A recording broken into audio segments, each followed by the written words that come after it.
Coming up next on the forum, I'll be sitting with LGBT community activist and radio personality Quinn Villagomez, aka Shimmer. That's coming up next on the forum.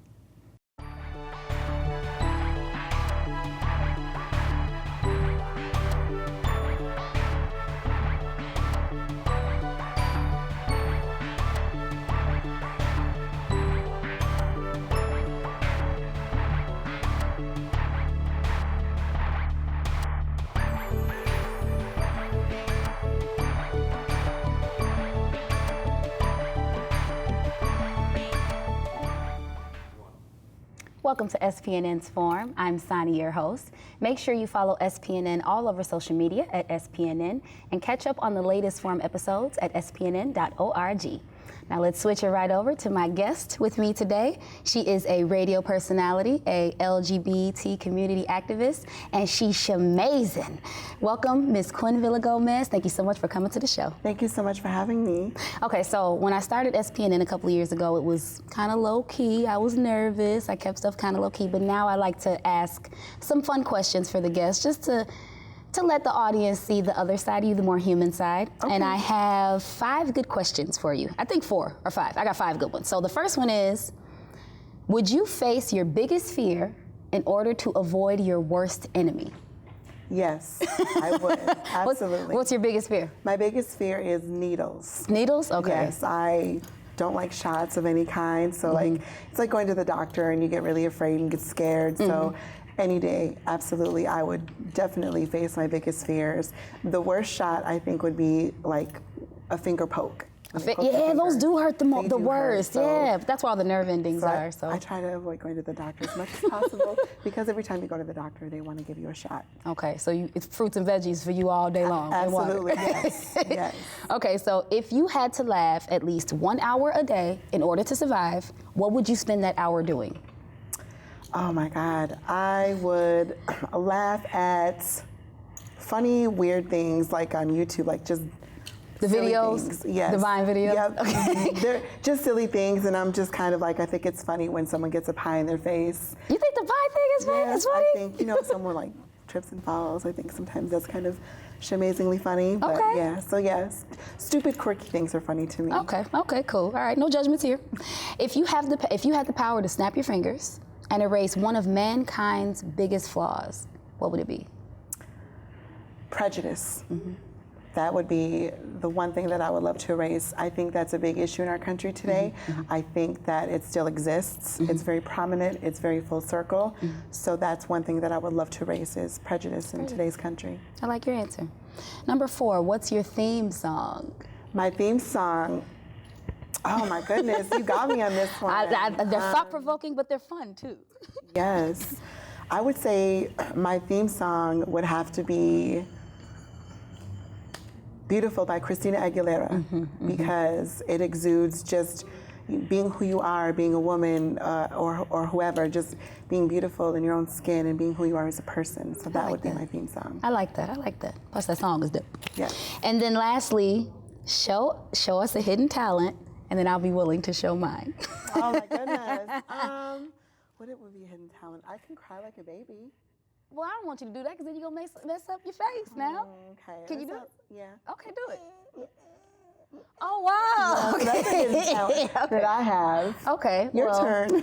My hidden talent is I know how to sing opera really good. Really? I love opera. Well, I usually sing. I work with kids, so I usually sing the ABCs. So I'll go to EFG. Cool? Yes. No, that's too far. I'll just sing ABC.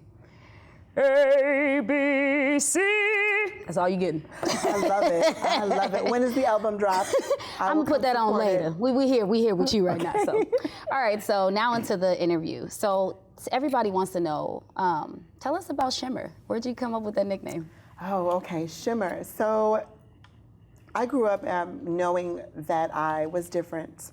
I knew that there was something different about me than most kids. I knew that I was a female, so I'm a transgender woman of color. And so I always knew that when I was younger, I knew that I was in the wrong body. I knew that I was not a boy, I was a girl. And so I kind of grew up just wanting to be a girl and just like girls have everything, they have the best stuff. So as I got older, I kind of started coming into my own. I was more secret about who I was as a person until I became older. And so I think my best friend brought me out of my shell. And so kind of everyone thinks, you know, they have a nickname. So I'm not a drag queen, because most people sometimes compare drag queens and cross-dressers and transgender people in the same class, and they're completely different. But they all have a name, a phrase. So I love sparkle and glamour and sparkly shimmer things. And so I was like, I think diamond would be ordinary. I think like crystal was very common. And I said, well, what about shimmer? So shimmer just stuck, and it just kind of exudes sparkle and glamour and fabulous rhinestones. So that's kind of how shimmer came about, and it has stuck ever since. I think it's really dope that you wanted, one, something that no one else had, and then two, that it was shimmer, considering you said that you were closed off and more secret, and then as you're coming out, like shimmer is really, it grabs your attention. In fact, on social media, when I first linked up with you, I was like, shimmer, what is shimazing? I've never heard of that before. Yes. So I think it's really, it's brave and courageous to have such a name like that. It's attention grabbing. So. And I kind of do a lot of research, and I don't really see a lot of people with that nickname. Yeah. It's kind of like Beyonce has Sasha Fierce. Yeah. And so, you know, it's like, for me, it's like shimmer. So is it a nickname or an alter ego? It's I think it's both. Okay. You know, I think it's both. This is more the shimmer, you know, but sometimes, like in my personal life, you know, sometimes people still call me Quinn, and hey Quinn, you know, but now I think people are just starting to call me Shimmer, so it's just catching on. So it's cool. And so that's where Shimazing came from, right? Shimazing. So okay, so that came about because of shimmer, and I always say amazing. That's like my favorite word, and that's like, I was like, so one day out of nowhere, it just popped in my head, and I was like, that is Shimazing, and it has stuck ever since. And I'm really like excited because I say it a lot in all my Facebook posts, social media, wherever I go, and now it's really weird because everywhere I go, like in the Twin Cities, people are starting to say that word. Yeah. So it's catching on, and I'm like, wow. So when people see me, they always say Shimazing. So it's really nice to have your own word. Yeah. So I would love to have that word one day in the dictionary. I think it'd be fabulous, and then I need to just really get my Shimazing collection out there. I was gonna say, you need to trademark that now before somebody get that. I know that. I'm long overdue for that word. Okay. Speaking of you being in social media and using that word, you've actually had a pretty successful year that I've known of. You were featured in City Pages. You have interviewed and met, or you interviewed or met Raw Digga? Both. Okay, yeah. You also got to interview Big Frida, Queen Bounce, and then you were also on the Pride Festival. I was. And in each of those interviews that I saw, you showed a tremendous amount of pride in yourself for being a transgender woman of color.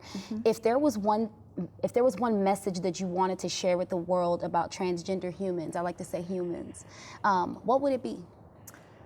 That we're just ordinary people, you know, that we're like everybody else. You know, instead of always being classified in a category where it's always about our gender, that we're just like any other human being on earth. Goals, we're capable, dreams, exactly. foodies. We're capable of doing exactly like, you know, what you do and what I do every day, which is in entertainment and media, holding down jobs. And that's one thing that I would love to do, is to just let everybody know that we're just human beings. And it's really tough. You know, we live a very tough life, I should say, because we're always on this pedestal. We're always having to prove to people that we're just a human being, because it's always about our looks. It's always about our body parts. It's always about, you know, why do you want to be this way? So there's a lot of issues that we still have to face. Do you think it's because people, I know it's like what you said before, prejudice, but do you think some of that is rooted in people just not really knowing? Just a lack of knowledge about? I do think so. I think that sometimes people are really not really well educated and they don't know, and so there's a fear. So maybe they have questions that they want to ask, but then like there's a lot of fear that comes inside of them, so maybe they're not willing to ask, you know, like I've had a lot of people, Sanni, ask me to this day, you know, well, as a transgender woman, there's a lot of expectations. It's kind of like, you know, you have to have your hair a certain way. Your makeup has to be flawless. You have to have fabulous clothes. Your poise has to be fabulous. So we have these expectations. And so, you know, it's just kind of like there's so many categories that we're placed in that people don't really understand that we have our flaws too. You know, we're not always going to be like Laverne Cox every day. We're not going to look like Caitlyn Jenner.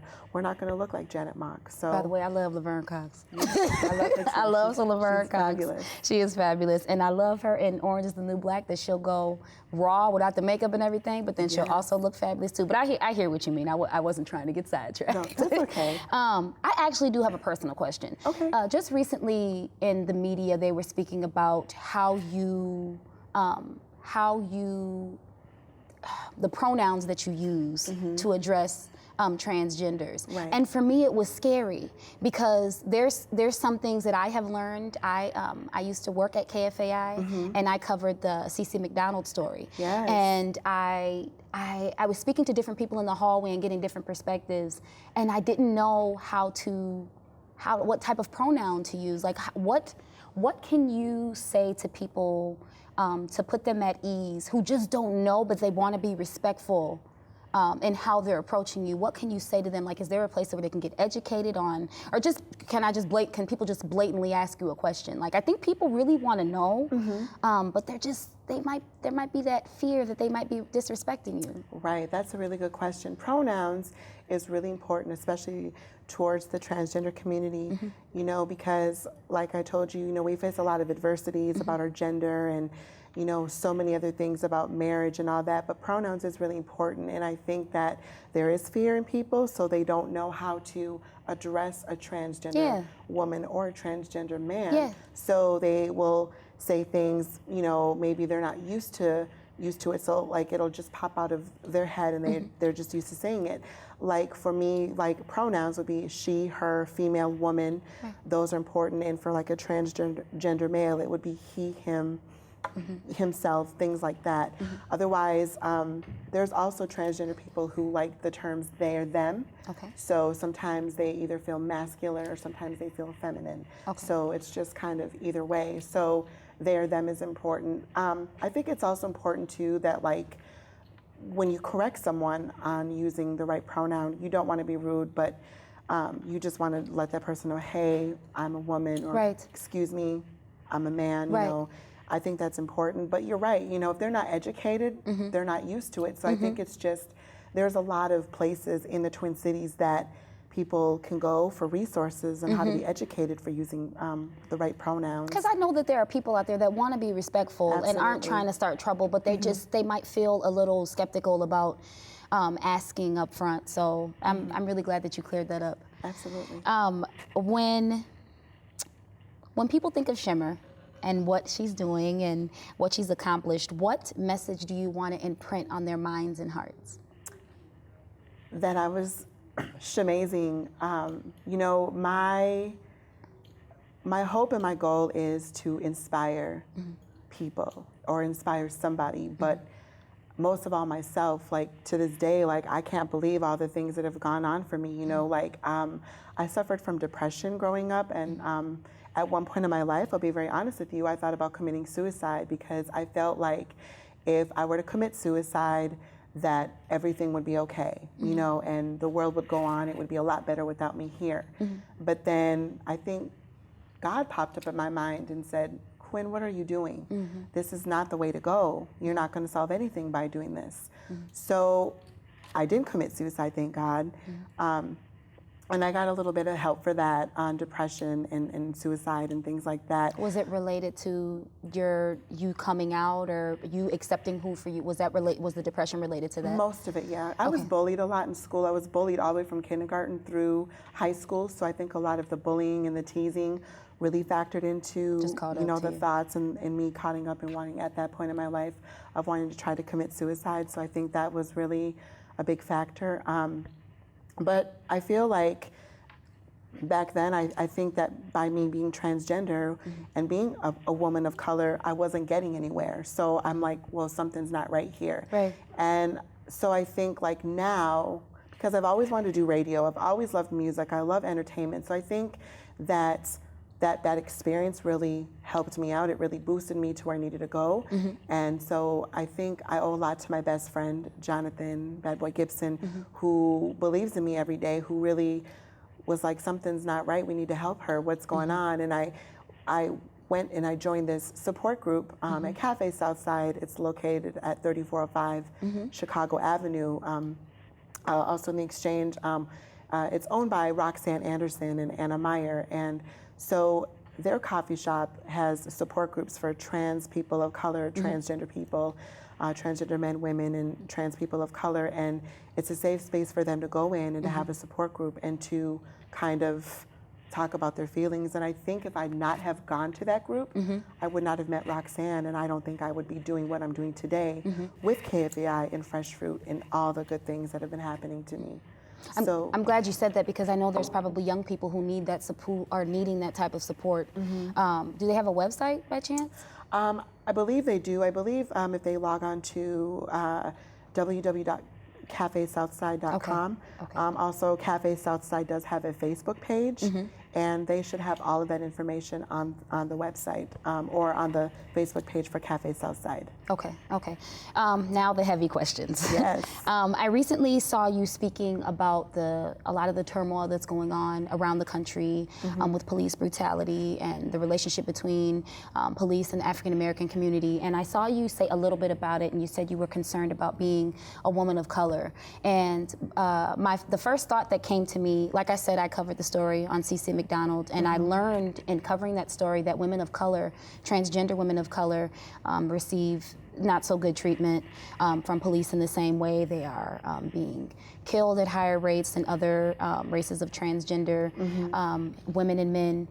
What is your insight on that? Because I just want to know your insight on that. Like, how do you feel? Because you kind of talked about it on Facebook a little bit, but not too deep. But how do you feel about that? And what can you say or speak for the transgender community? Because it's not talked about. It's not talked about, but I know it's happening. And if you look, the data's out there. So what can you say about that? That's a really good question. I still am in fear every day of driving, you know, kind of with everything that's happened with Philando Castillo, and, you know, him being a person of color, and, you know, you yourself being a woman of color and me being a woman of color, we face a lot of those issues every day. And I have fears when I get pulled over by the police that when they ask for my driver's license, they see this, and then on my driver's license, they see something else, and they're kind of like, okay, so my biggest fear is like, did I do something wrong? Are they going to shoot me? Are they going to do kind of what's going on now in the country? And then I'm afraid to go to jail because, you know, they're going to put me in the wrong jail cell, and then there's going to be the brutality that I have to face in that system. And so there's a lot of fear that goes on in my mind. And it's really hard because also I'm a woman of color, so, you know, I'm Latina, so, you know, we face a lot of issues facing from police as well. So I think that I still have a lot of fear every day driving. Like, I don't even know anymore, do I want to keep my driver's license on the dashboard? Do I want to keep it like in the cup holder? I don't know. You know? So, and that you bring up a point. Is it okay for you to present yourself in this way, or do you have to present yourself in another way on your driver's license? Because I'm unaware of that. Right. So when you transition, there's a process you have to go through. So like, if you want to get like a gender changed on your driver's license, you have to go through like a whole system. Sometimes you got to go to court.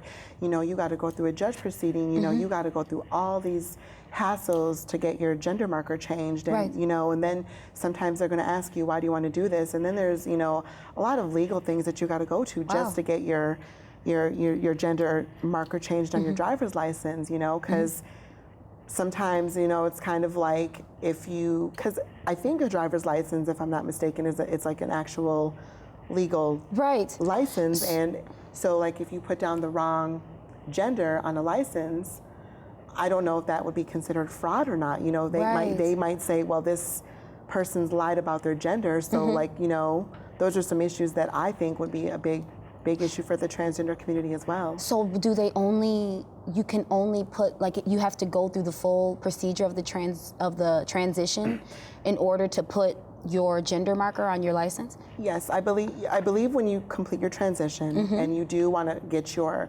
birth certificate changed over, or you want to get your gender marker changed on your driver's license or ID, you have to, be completely transitioned. Wow, really? Yeah, to go through it. I didn't know. Yeah, That is so scary. That is scary. It's a lot of things that you have to go through just because of your gender identity, which is a big issue in today's country. I did not know that. I didn't. I because I'm not living it. I wouldn't have never. And now because at first you said you're scared, and I'm wondering why. Aside from what's going on with transgenders and how they're treated by society, I didn't even think about the legal stuff that you would have to deal with. So thank you for even sharing that and educating us about that. So on a lighter note, that's pretty heavy, tell us about what you do over at KFAI on your show, Fresh Fruit, right? Yes. And yes. what are you doing? I like to talk about all the positive things in the Twin Cities community. I hear a lot of people say a lot of negative stuff, and I'm like, no, it's good stuff happening here. So tell us how you're helping the community be better with Fresh Fruit, and what is Fresh Fruit about? Tell us. Wow, absolutely, yes. So Fresh Fruit is the longest running queer radio show in the nation. Wow. In the country. Wow. Nowhere else in the country. And it's been around for 37 years. Wow. On KFAI radio. Okay. How long has KFAI been around? Wow. 45? Probably before I was born. That was a while, so right? It's been around for a while. So I got involved with KFAI because I went to school for radio broadcasting back like in early 2000s. You ain't gonna say. Yes, exactly, Okay. exactly. And I wanted to always be in radio because everyone says I have a very beautiful, speaking, eloquent voice. And so I'm like, wow, and I wanted to work like at KDWB, one point KMOJ, B96. I wanted to work at the big stations. And I was sending out resumes and air checks to the big market stations. And so like my career advisor was like, Quinn, what are you doing? Stop doing that.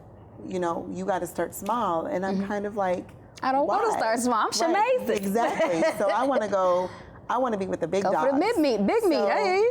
I kind of toned it down, and because I'm like, well, I'm an amateur, so maybe I got to start somewhere. So I was sending out resumes and air checks to like a lot of smaller market stations, like here in the state and all over the country. I wasn't getting any feedback. I got a couple of interviews, but I didn't get any jobs, and at that point there was the fear again about being a woman of color, being transgender, so I'm like, well, maybe that's why they're not going to hire me. So honestly, Sanni, I stopped. I threw the towel in, I gave up. I'm like, I'm not getting anywhere in radio. It's not just going for me. So I worked for a long time. I just kept continuing to work. And about a year or so ago, my best friend Jonathan lives at these community apartments over in South Minneapolis, Spirit on Lake, which is actually an LGBT community apartment building. And one of the founders and creators of that apartment building, Barbara Satin, who is a big trans woman here in the Twin Cities, helped create that apartment building complex for LGBT identified people. And so they were interviewing her, and so Jonathan met up with a transgender woman who was a reporter, did some underwriting for KFAI, and that's how I met up with her, and we went to the support group, and that's how I met my amazing, fabulous friend, my radio mentor, the king, the bad bleep, bleep, bleep, herself, Miss Roxanne Anderson. So she's your co-host? Yeah, Roxanne is my co-host, and Roxanne is the host of Fresh Fruit Rare Productions, and the focus of Fresh Fruit and Rare Productions is we bring on artists of color in the Twin Cities community, whether they're African American, Asian, Hispanic, Native American, and they identify as an LGBT identified artist, whether they're a singer, a dancer, performer. And they come on our show and they talk to Roxanne and I about what they do in the community as an artist. And Roxanne is also one of the creators and founders of Rare Productions. And Rare Productions is an entertainment company and an arts media company that helps platforms and give opportunities for LGBT identified artists in the Twin Cities community. And they've been doing that now for, I believe, over 10 years. So Roxanne is a big staple in the Twin Cities community. And so when I met with Roxanne, they said, why don't you come in and sit with me on the show that I host on KFAI Radio called Fresh Fruit? And I was like, wow. So I went in and I sat with Roxanne on their show for the first 2 shows. And after the second show, Roxanne said, okay, I think I want you to come back a couple more times. Here's the catch.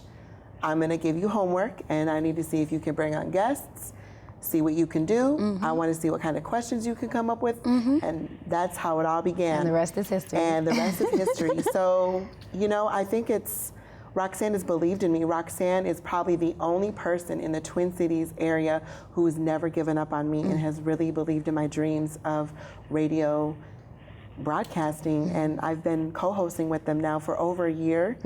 And it's just, Sanni, it's a dream come true to say that I'm living in my dreams and my passion. It's what I've always wanted to do. And so it just really makes me happy. Well, I'm glad to see you happy, and you are shining, girl. I see you. Yes, I don't want to get teary-eyed, but it's just, I love it. And so I've been able to do great things. We've had former Fox News anchor Robin Robinson on our program. We've had Christopher Straub, who was a former contestant on season 5 of Project Runway.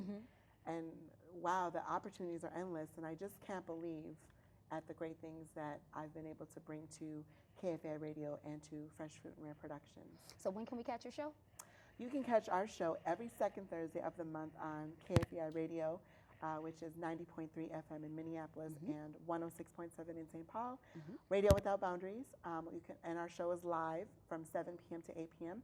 Otherwise, they can live stream at www.kfai.org. And then lastly, where can we find you on social media? You can find me on Facebook at Quinn Villagomez. So those who can't pronounce my last name, it's Villagomez, V is in Victor, ILLAGOMEZ. Also, I am on Instagram at ShimmerGlitz13. Also, I'm on Twitter, and I'm at Q Villagomez. Basically, we could look up the word "shimazing" and you'd be good. Exactly, absolutely. All right. Well, thank you so much for coming out. I wish nothing but the best for you as you go forward. I don't even think you need my wishes. You seem like you're doing a really good job. Thank you. It was an honor to be here. Thank you so much. You've been watching SPNN.